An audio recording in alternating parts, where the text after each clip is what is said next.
answer to the Affleck question of the day is Pat Sajak. The winner, Jamie Longfellow from Tallahassee, Florida. Well, a new poll from Trinity College found that between 1990 and 2008, 8% of Americans with no religious affiliation increased from 8% to 15%. What's going on? Should we be concerned as a nation? Our next guest studied religion for their new documentary called Collision. Now, I believe that the defenses for the Christian faith are sound and solid, and I've studied them and worked through them, and I've embraced them and sort of made them mine. But that's not why I am a Christian. I'm a Christian because it was a gift of God. The idea of someone being a person of faith, being necessarily and in and of itself a good thing, needed to be challenged. Joining us now for a fair and balanced debate, atheist Christopher Hitchens and Pastor Douglas Wilson, the two people in this new DVD called Collision. Good to see both of you. Thanks for having us. All right, Christopher, let me start with you because you've made a career out of promoting yourself as an atheist. So when you see these numbers coming out now, specifically that by 2028, 25% of this nation will deem themselves atheists as well.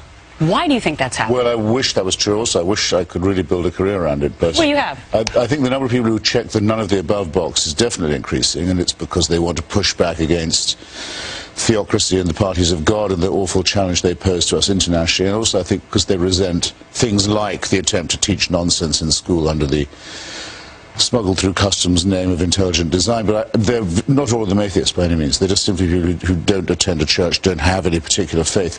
I think it would be fairer to call them agnostic. The number of people like myself who think that religion is false, that it's a delusion, in other words, and that it's bad for you, is still pretty small. But well, growing. By the way, your side seems to be winning in public schools, at least across America. Let me turn to you, Pastor Douglas. Well, yes, it is, by all accounts. Well, a lot of things that relate to religion have gone bye-bye. Science will beat pseudoscience every time. Pastor Douglas Wilson, let me get you in here. How do you handle your cool when you sit next to Christopher Hitchens? Because you are a man of faith. Right. And so how do you handle yourself knowing that he is going to just come right back at you?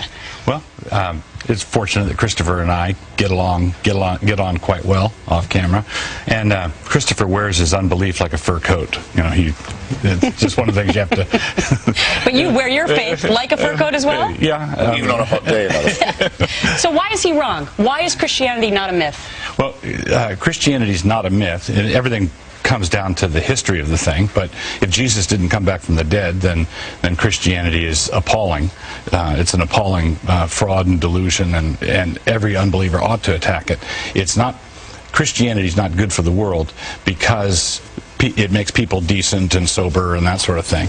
At the end of the day, if it's not true, if it's not objectively true, then I don't have any more use for it than Christopher does. And that's a good thing at the end of the day. The God that Christopher doesn't believe in, I don't believe in that one either. Oh, interesting. So he's given you one. That would be the answer to your question. In other words, often when you argue with religious people, they're just completely mushy. They say, well, some Christians give to charity, say, as if no Muslims did or no Jews did. They say, well, the Bible stories aren't really true. They're sort of metaphors. They're sort of morality tales. Why is Doug Wilson really believes in it, because, as he says, if it's based on a fraud, if the virgin birth and the resurrection and the miracles didn't occur, which they did not, then its preachings are immoral. They teach you that your sins can be forgiven by throwing them onto a scapegoat, a positively wicked doctrine. And the better it gets, if someone's a martyr, the better it gets, the worse it is, because you're encouraging people to die for a lie or a delusion. This is what you'll find in Collision, the two of them going head-to-head. I might also add that you're very respectful of each other. Maybe that's why you're friends as well. Christopher Hitchens, Pastor Douglas Wilson, very interesting conversation. Thank you.